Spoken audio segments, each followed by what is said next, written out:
পবিত্র ঈদ উল ফিতরের 7 দিনের ছুটি শেষে বাণিজ্যিক রাজধানী বন্দর নগরী চট্টগ্রামেও সরকারি অফিস, আদালত সহ ব্যাংক, বীমা প্রতিষ্ঠানে ফিরেছে প্রাণচাঞ্চল্য।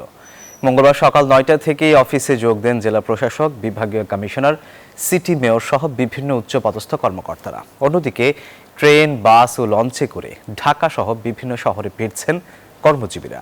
রতন দাসের ছবিতে চট্টগ্রাম থেকে নয়ন বড়ুয়া জয়ের রিপোর্টে বিস্তারিত। ঈদ শেষে গ্রামের বাড়ি থেকে বাণিজ্যিক রাজধানী বন্দর নগরী চট্টগ্রামে ফিরতে শুরু করেছে অসংখ্য কর্মজীবী মানুষ। তবে এরই মধ্যে সরকারি কর্মকর্তা কর্মচারীদের বেশিরভাগই ফিরেছেন। ট্রেন, বাসে উপচে পড়া ভিড়। সবার মতো করে যাচ্ছে, যে যেভাবে পারছে, কেউ ট্রেনে, কেউ বাসে। তা আমি কালকে যাওয়ার কথা ছিল, বাট গাড়ি পাই নাই, যার কারণে আজকে আবার আসা। মঙ্গলবার সকাল থেকেই চট্টগ্রামের অফিস, আদালত, ব্যাংক, বিমা 200-র বেশি সার্ভিস ও ফিচারে লেনদেনের সব বিকাশ অ্যাপে সম্ভব ও বেসরকারি প্রতিষ্ঠানে যোগ দিয়েছেন কর্মজীবীরা। জেলা প্রশাসক, বিভাগীয় কমিশনার সহ অন্যান্য উচ্চপদস্থ কর্মকর্তারাও যোগ দেন অফিসে।